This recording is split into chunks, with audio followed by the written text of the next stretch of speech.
आइए बढ़ते हैं एक बड़ी और एक्सक्लूसिव खबर की तरफ। हमारे संवाददाता अनुराग शाह हमारे साथ कार्यक्रम में हो रहे हैं शामिल, जो इंश्योरेंस सेक्टर से जुड़ी हुई बता रहे हैं एक बड़ी और एक्सक्लूसिव खबर। अनुराग, बताइए क्या है खबर आपके पास?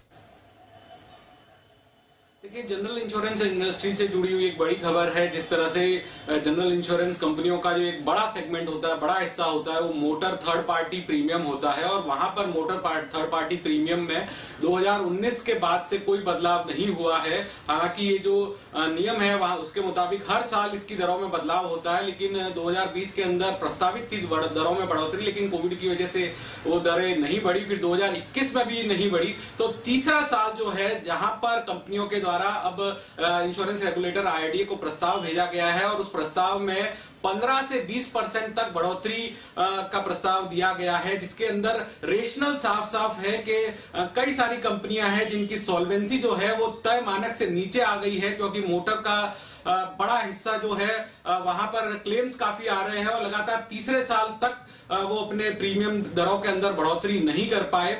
और इसके अलावा भी कंपनियों का ये भी कहना है कि क्लेम्स जो है वो लगातार बढ़ते जा रहे हैं और अभी जो अंडरराइटिंग हो रही है 2022 के अंदर, अगर टू व्हीलर की बात करें तो जो गाड़ी बेची जा रही है उसमें 2027 तक का कवरेज दिया जा रहा है, लेकिन उसकी जो कीमतें हैं वो 2019 की ही है। तो इसकी वजह से कंपनियों पे भार पड़ रहा है। ये दलील जो है कंपनियों के द्वारा आईआरडीए को दी गई है और इसमें माना यह भी जा रहा है क्योंकि लगातार तीसरे साल तक अगर बढ़ोतरी नहीं होती है तो कंपनियों पे काफी दबाव बढ़ेगा और एक जो मोटर थर्ड पार्टी का जो सेगमेंट है काफी बड़ा सेगमेंट है।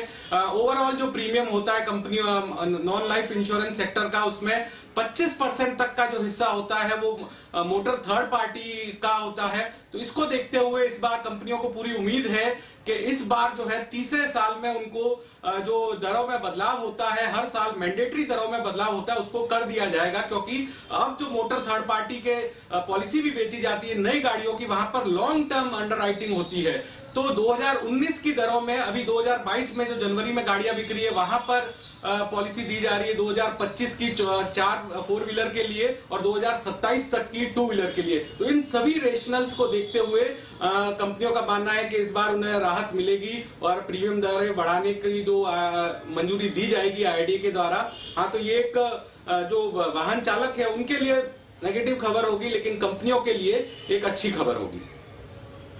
बिल्कुल, तो ये है आपके लिए एक बड़ी खबर। इंश्योरेंस प्रीमियम बढ़ने की तैयारी थर्ड पार्टी इंश्योरेंस में 2019 के बाद बढ़ा नहीं है, अब बढ़ने की तैयारी है। अच्छी खबर न्यू इंडिया एश्योरेंस के लिए और साथ ही आईसीआईसीआई लोम्बार्ड के लिए भी ये आती हुई।